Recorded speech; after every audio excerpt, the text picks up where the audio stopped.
There's a difference between asking someone questions and actually talking to them, and most people never learn where that line is. Patrick King's got two books that land on the same answer from different angles. One's about how you ask, and the other one has to do with what you do with the conversation once that's done. We're pulling from both those books today. The first book is The Power of EQ. That's his one on emotional intelligence and reading people. There's a chapter in there about the difference between a good question and an interrogation. The second book, Conversation Skills Training, is more about keeping a conversation alive once it's started, and it's got two genuinely useful acronyms for exactly that. Same underlying idea both times. The goal isn't just talking, it's making the other person feel like the conversation is going somewhere. By now we know that asking questions is good, but not all questions are created equal. Have you ever been in a conversation where the other person just bombarded you with one question after another? Think carefully about why that situation likely did not leave you feeling heard and empathized with. Chances are it's because the questions were not targeted, responsive, and appropriate. They were not high-quality questions. In this chapter, we'll look at exactly how to use questions to ramp up a sense of empathy in conversations rather than come across as a nosy interrogator.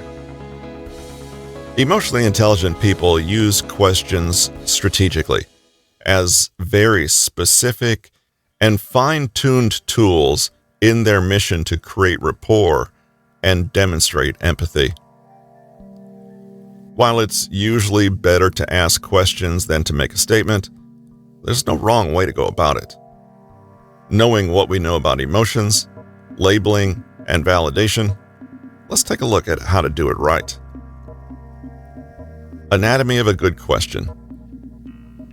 A good question is focused on understanding, not judgment. Take a look at these questions. What would you say was the main reason for sending the kids to daycare? So, why did you decide not to take care of your own children? Have you found the new daycare? Is it what you expected? You can probably see which question comes laced with judgment. Asking a question that comes from a place of judgment might be deliberate, or it may be completely unconscious. Whichever it is, you can expect the other person to respond defensively. If we're being honest with ourselves, sometimes we ask questions in a loaded way, and it may be an underhanded attempt to communicate what we really feel without appearing to do so. Always ask about the assumptions and beliefs implied in your question. Are these assumptions and beliefs helping or hindering? Question 2 is an extremely low-quality question because it is establishing a frame of reference that deliberately, aggressively places the other person in the wrong. The only reasonable response is for them to push back, and so rapport and connection are instantly damaged. Instead, ask questions that genuinely seek to understand, rather than force someone into a pre-existing model of the universe that you are bringing to the table. A good quality question is open-ended. Question 3 above is a better bet for many reasons, particularly because it is open-ended. It makes no assumptions at all about how the other person might answer, and does not rig the playing field in the way it's asked. For example, are you finding it a relief to have your days to yourself again? Good, open-ended questions respect the other person's ability to answer as they see fit, rather than choose from some artificially narrow selection of responses you've offered them. You learn more, and they can take the conversation where they want it to go. You may be pleasantly surprised by what you discover when you let go of the idea that you already know everything. Low-quality question. Are you back at the university now? Possible answers are yes or no. Average question: are you enjoying the university? A little more open, room to elaborate. High quality question: what's your university course like? Answer can be literally anything. Closed questions, i.e., those that have a single word for an answer, are not wrong, but it's generally better to begin with open-ended ones and work your way to more specificity. Mix it up. Try a few broad, abstract questions and let the topic run free, and then drill down with more targeted, closed questions to find out details of when, where, how, who, etc. The important thing is not to hem in your conversation partner. High-quality questions actively follow up. As you're talking to someone, you want them to get the sense that you're listening to what they're saying, remembering it, and consciously synthesizing it all into some bigger picture. And you want them to think this because, well, you're actually doing it. If you only ask a stream of completely disconnected and unrelated questions, and if you don't even remember the answers to these questions, you're not going to be creating this feeling. Follow-up questions show people that you are listening actively and with intent. You're not just a passive sounding board, but you're processing the meaning of what they're saying. When you ask a question that relates to what you've been told, and especially if it encourages them to think more deeply about the topic, then you're showing a certain respect and consideration for their message. Imagine a good conversation as a way to think together. You help the other person articulate their perspective. You ask questions that go somewhere and offer thoughtful and appropriate responses to what you've already been told. Allow others to think more deeply about what you're asking them and help them articulate the thinking behind their perspectives. In other words, good questions mean something. They're interactive, and they're a living, logical part of the conversational flow. If someone is telling you all about their complicated family history and how their great-great-grandparents were struggling immigrants, you might listen closely and ask a thoughtful question such as, how do you think all of that influences your own sense of identity today? A far less responsive question would be something unconnected like, so did they come by boat then? The second question is not picking up on the emotional content of what is being shared and not contributing much to the overall flow of meaning. High-quality questions use paraphrasing. One way in which it actually is useful to ask a closed question is if you're paraphrasing what you're told and reflecting the message. By doing so, you show the other person you've heard and processed the message.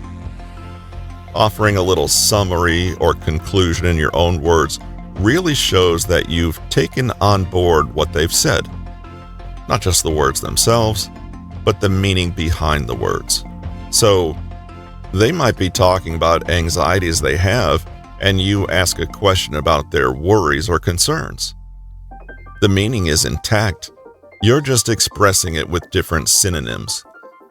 Using a closed question could look like, so, do you think you're most concerned about the budget right now?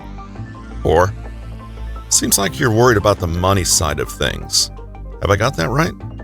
Such questions are not gathering more information so much as acting like a supportive, encouraging response that says, I'm listening. I understand. High-quality questions are balanced with self-revelation. No one wants to be the only one sharing information about themselves. It's always more comfortable when everyone in a conversation is equally contributing something of themselves. Your goal should be to balance asking and telling. This creates a feeling of psychological safety and fairness. Often people will give you a signal when they feel like they've talked about themselves too much and are trying to shift focus onto someone or something else.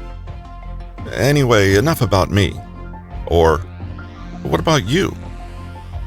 Respect these signals and don't continue to pry. As far as you can, try to match their level of sharing. People will trust you more if they sense that you're not demanding they be emotionally vulnerable when you are unwilling to do the same. Questions you should never ask. Some questions are big no-nos, no matter how tactfully you phrase them. How's the job hunt going? Do you have a job yet? When are you getting a job? Or worse, when are you getting a real job? Instead, ask, what projects are you working on these days? What's inspiring you at the moment? I'd love to hear more about your work. It's always easier to talk about people's aspirations, dreams, and passions, and not just what they're doing to earn money.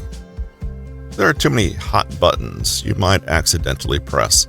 If you'd like, avoid work talk entirely and focus on what the person is interested in, their skills, hobbies, achievements, etc. When are you having kids? Are you having more kids? Why aren't you having kids? Another obvious danger zone, but unfortunately still culturally sanctioned for many of us. The trouble is that you may judge others inadvertently when you don't imagine that they have completely different life circumstances, values, goals, timelines, finances, etc. than you do. Having children is a remarkably common experience, and so people feel comfortable talking about it, not realizing that how people make this life-changing decision is deeply unique and personal. The bottom line is, it's not your business. As far as possible, avoid these questions altogether, unless the other person brings the topic up themselves. Be careful too about your own assumptions creeping in when you make statements, even if they seem obvious and neutral to you. You may risk alienating others if you assume everyone shares the same worldview. Oh, we had a pregnancy scare last year, which obviously would have been the end of the world. Thank God we avoided that. Have you gained weight? How much do you weigh? Or, but why don't you eat meat or wheat or peanuts or whatever? Why aren't you eating? Why are you eating that? The same thing applies to this kind of question. Body image is a minefield, and it's best to avoid it completely. Don't assume that a compliment about weight will always be received in the same way you would receive it. Appearance-based remarks in general can be very divisive, as can comments about food and eating. Diet talk can be an enormous trigger for some, but you don't have to have disordered eating to alienate people who don't share your food philosophies. If you want to compliment someone, steer clear of physical characteristics, which they usually can't control, and focus on objective actions, which they can, or attributes you already know they're proud of. For example, I love how creative you are. What a great suggestion you made. I really appreciate you volunteering to help. It's made such a difference. Why aren't you married yet? Are you dating or single? How much judgment and assumption in that little word, yet. Try not to ask questions that will make people feel they need to explain themselves to you, or worse, apologize for not doing what they supposedly should. These kinds of questions have long been associated with nosy relatives who mean well, but their effect is almost always to create hostility and defensiveness. Instead of quizzing people about their relationship choices, circumstances, timelines, or goals, try to show genuine interest in whatever is actually going on in their lives at that moment. I'd love to hear more about the people in your life. Have you met any interesting people recently? How did you both meet? How much do you earn? How much did you pay for your car or home or whatever? How much debt do you have? Money is a taboo subject, and for good reason. The best way forward is just to ignore it completely. There are almost no situations in life where knowing someone's precise financial situation is necessary. What's more, you need to be careful that your own attitudes, beliefs, and assumptions around work and money don't seep in and create potential awkwardness or discomfort. If you casually say, "Oh, well, why don't you just get a taxi to the airport?" without awareness of the fact that this could cost someone hundreds of dollars that they can't afford, you'll damage trust and connection and make them feel bad. In the same way, if you're virtuously announcing how little you spend on secondhand goods and subtly shaming anyone who spends a lot on luxury items, you're doing the same thing, only in the other direction. It's better to just avoid mentioning the cost of things at all, or your opinion about what counts as expensive or cheap. You could cause offense without ever knowing it. That's from The Power of EQ, and the link is down below. The line King draws is basically, a good question opens something up. A bad one closes it down, even if it's technically the same question. Why did you do that lands like an accusation. What made you go in that direction? It's the same question, but it lands completely differently. I try to catch myself before the accusatory version comes out, especially when I'm actually annoyed about something. A quick one if you're new here. This channel goes through Patrick King's catalog piece by piece, so subscribe if you think that would be helpful. Now, knowing how to ask is one half of this. The other half is what happens once someone actually starts answering, because a lot of conversations still die even after a good question. And that's what this next book from Patrick King is about. In casual conversation with new acquaintances, it can be really awkward. How do you know what to say? After the initial greetings and the how are yous are done, then what? Some people are masters at starting conversations, but this energy fizzles out quickly and they find that they cannot deepen the connection to the next level. Perhaps you know somebody who's like this. They are perfectly friendly and amiable. You like them and enjoy their company, but somehow you never quite get past the small talk and into anything juicier. There can be a few reasons for this, but the solution is easy. Think of a relationship with someone as a piece of fabric. In the beginning, you literally just have a single thread with them. Your job is to spin that thread up and keep it strong, preventing it from snapping or getting knotted. If you talk to them again, you get the opportunity to create another thread. However, the fabric of your connection with them will be stronger if you can actually link up this new thread with the old one. Weave them together. Otherwise, you risk spinning up that same thread over and over again from scratch, and you never weave a larger, two-dimensional piece of fabric at all.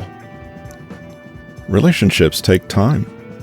They're built out of all these conversational threads, thin as each one is on its own.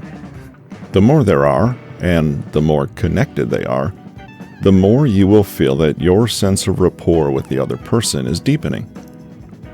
Human beings are actually quite simple in this regard. They learn to trust and like what is repeated, predictable, and pleasant. Plus, they make meaning from connections. Unless your interaction with them connects to something, it will be quickly forgotten. It starts in the early stages with just keeping that thread spinning. Using the technique of conversational threading, you will never run out of things to say. The idea is simple. 1. The other person speaks and you listen. 2. You notice a few threads that they start. 3. As the conversation unfolds, you pick up a thread and talk about it. 4. When you run out of things to say, you go back and find an old thread and follow that instead. 5. Voila! Your conversation is running smoothly and comfortably. Let's take a closer look. A thread is what it sounds like. A word, phrase, image, or idea that is shared by the other person. It can be literally anything. For example, if the other person says, "Since both of my brother's kids got diagnosed with ADHD, we're all trying to cut down on screen time." There are quite a few threads in this statement, at least 4.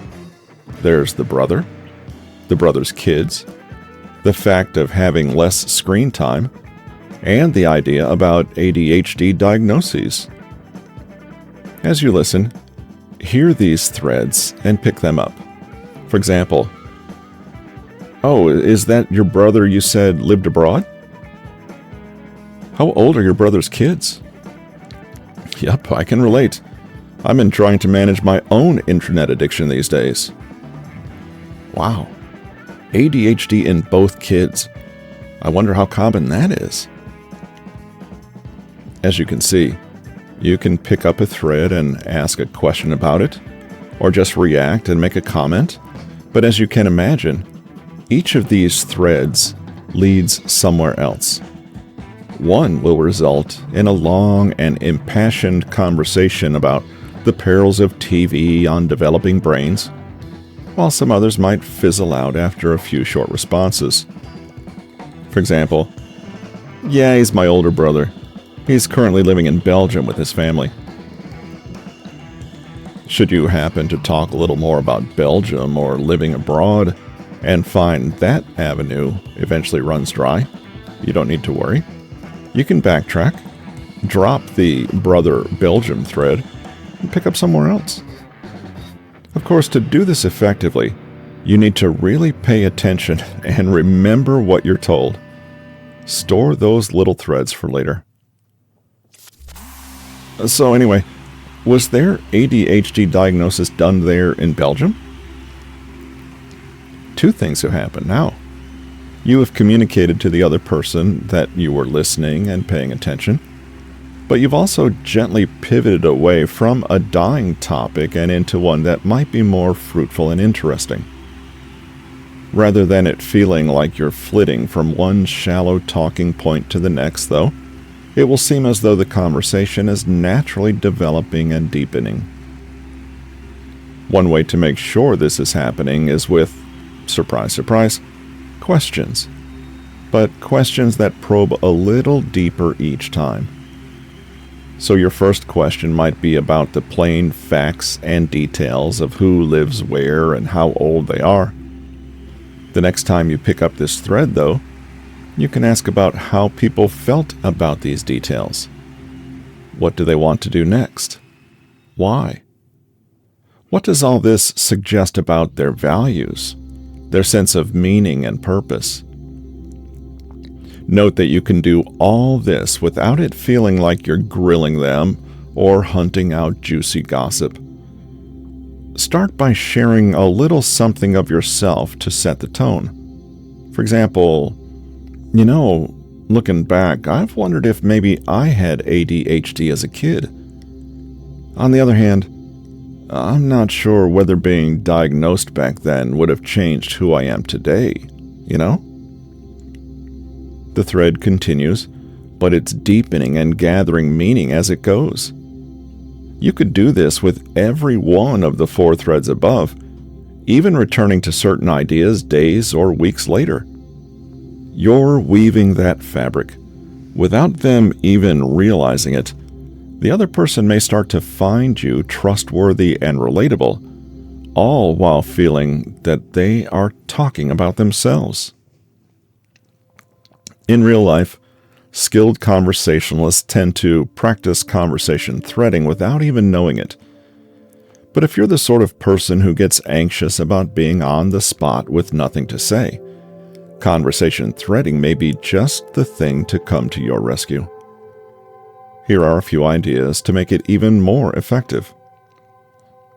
As you listen, prick your ears for words that suggest a strong emotional component for the speaker. Pull out particularly vivid images or unusual turns of phrase, or notice when the speaker gets a little more animated, and zoom in on that topic. It's likely going to be the most interesting thread to pursue. Note, it's a bad idea, however, to pull on a thread where the emotion is obvious avoidance and discomfort. It's a quick way to be perceived as nosy or a bully. When asking questions, keep them as open-ended as possible. So you have a brother? Might literally be something to fill the silence, but it can only be answered with, "Yep," which then promptly leaves you just where you started. Don't put the other person in the position of having to think of things to say. As you listen for threads, don't be in too much of a hurry to pounce on them or forcefully steer the conversation. Just relax, be patient, and hold on to them. Even better if you can remember them for long after the current conversation is over. You will come across as attentive and aware and will win major conversational brownie points. "Hey, I had a new client from Belgium yesterday, and he reminded me about your brother. How's he doing, by the way?" People who find conversations difficult are usually no less interesting, intelligent, or kind than people find this kind of socializing easier. The only difference is that they are unaware of the practical skills required to have a great conversation, or else they know what to do but are out of practice. At first, using the techniques and tricks outlined in this book will feel a little awkward and uncomfortable, but over time and with practice, you will internalize a deeper mindset shift, and these behaviors will start to be second nature to you. Keep relaxed, keep listening, and keep the focus on the other person, and you can't go too far wrong. The bigger mindset shift that will come about by using conversational threading is one of non-resistance. This means that when people introduce a thread, you listen, you're open and receptive, and you remember. You never forcefully cling to one thread over another, but stay relaxed and spontaneous in the moment, waiting to see what interesting things bubble up and following them. This is the kind of thing you need to experience rather than read about, though, so it's best to try these techniques for yourself. In particular, notice when you have a fixed idea of what you want to say or where you want the conversation to go. Notice if you're being resistant or forceful when it looks like the conversation is going elsewhere. Then choose to let it go. If you quietly rehearse things in your head, or keep forcefully bringing the conversation back to the point you want to make, the conversation will sputter out or die. This is why we need to be brave enough to enter into conversations without being too prepared.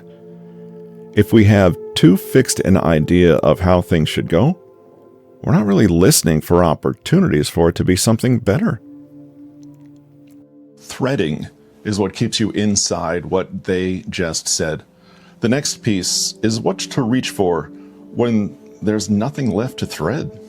The acronym HPM can be of great help when you feel yourself floundering for something to say, especially if you're talking to someone who's a little dull or not doing much to keep the conversation going.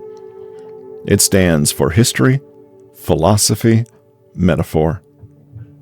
Don't worry, history doesn't literally refer to your knowledge of World War II and so on, but is about your own personal history and experience.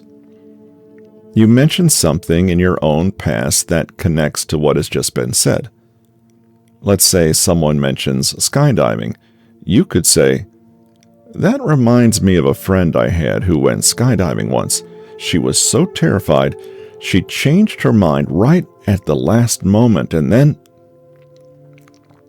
Sounds like that one time I fell out of a second-story window. I know it's not skydiving, but it sure did feel like it at the time. I knew a skydiving instructor once. Crazy guy. Philosophy is about your own personal take on certain experiences, i.e., how you feel about things. Oh my God. You could not pay me enough money to consider skydiving. How terrifying. One day, maybe for my 40th birthday, I'll go skydiving. Wouldn't that be amazing? So, because he's a teacher, he sometimes does jumps every day. Like I said, crazy. Finally, metaphor is simply where you draw connections and make associations between what you know and what you've just heard. You know, that makes me think of this thing I saw on TV last night. These guys do what they call extreme ironing. Have you heard of this? Wow, skydiving. That's like paying someone to pretend you're committing suicide, right? Well, that reminds me, I should renew my life insurance. If you like, you can find a way to combine all three of these at one go. You'll never guess what. I'm going skydiving this weekend. Oh, wow. Good for you. I'm pretty terrified, but I'm trying new things, you know. Have you done it? Oh, totally. I mean, there was that time I fell out of a second-story window. I know it's not exactly skydiving, but it sure did feel like it at the time. That reminds me, I should renew my life insurance. Naturally, use HPM in the beginning of conversations, or when you're trying to jumpstart a flagging dialogue. It's a bad idea to jump in with your own jokes, anecdotes, or random connections if the conversation is actually already flowing well, and the other person still wants to follow the current thread. Use HPM instead when things feel like they need a boost. Another useful acronym is EDR: Emotion, Detail, Restatement. Emotion is when you put a label on what someone is feeling. For example, someone tells you a lengthy story about a recent trip to the ER, and you respond with, "Wow, it seems like it was a pretty scary time for you." You'll recognize that this is more or less the same skill as labeling or mirroring the other person's emotions. Detail is asking for more in-depth information about what you've just been told, not unlike the chunking down discussed earlier. It could also mean answering a question but adding an additional detail to keep the conversation going. Detailed questions are actually pretty easy to ask. Just remember the 5 W's: who, what, where, when, and why. For example, "So how long were you in the ER for? Hopefully they didn't keep you overnight." Restatement is simple reflection and verbal mirroring. Repeat what you've been told, and you achieve 3 things at once. You show that you're listening attentively. You confirm that you understand and comprehend, and you validate the other person. Obviously, don't literally parrot a person word for word, but choose a few key phrases or words to echo. I broke my arms doing extreme ironing, you see. Extreme ironing? Yeah, I know it sounds funny, but I'm bummed out because I won't be able to make the championships this year. The championships? Yep. I was totally in the running for a gold medal, but now, who knows? Huh. A gold medal in extreme ironing. A little hint: the more excited someone is and the more they want to talk, the easier it will be to show your support simply by restatement. If the other person is reserved or unexcited, there might not be much to restate, or the conversation will stall without you injecting a little more into it. In later chapters, we'll be looking at more in-depth techniques for communicating with empathy and cultivating deep listening. But with everyday conversations, it's all about staying open, staying loose, and staying curious. Think of the energy of a good conversation as a balloon that you have to constantly bounce to keep from touching the floor. Pleasant conversation has a lightness, movement, and spontaneity to it. You've probably experienced this yourself when having a really good time with someone. If you're ever stuck and find yourself feeling unconfident in a conversation, try these 3 simple things to get you back on track. 1. Take a deep, deep breath and relax every muscle in your body. 2. Ask a genuine, interesting, open-ended question that puts the other person in the spotlight. 3. Smile. Summary: having charm and charisma is not about you. It's about the other person and making them feel heard, liked, and supported. Dr. Albrecht explains that conversations contain 3 elements: declaratives, questions, and qualifiers. The rule of 3 tells us that we should not have 3 declarative statements in a row and should instead mix it up with a question or a qualifier. It's not really about the content of what you say, but the emotional implications and the energy in how you say it. Conversational threading is a technique that will help you ensure you never run out of things to say. Listen to what the other person says, pick out a few noteworthy threads, then run with one of them. When the conversation dries up, return to these threads and pick up another one and follow that instead. Be patient, ask open-ended questions, and listen for emotions. Being a good, everyday conversationalist is about being open-minded, spontaneous, and genuine. Keep things flowing. So the whole thing stacks. Ask a question that opens instead of closes. Thread whatever they hand you back instead of jumping to your own topic. And if the thread runs out, HPM or EDR gets you moving again without it feeling forced. That is basically a complete toolkit for never running out of things to say. And notice, none of it required being naturally charming or funny. Just repeatable stuff, almost mechanical.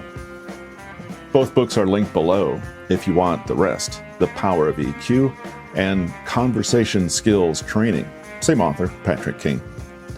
And if you want to see how this stuff shows up across other authors too, my main channel is for that. Subscribe if this was useful. See you in the next one.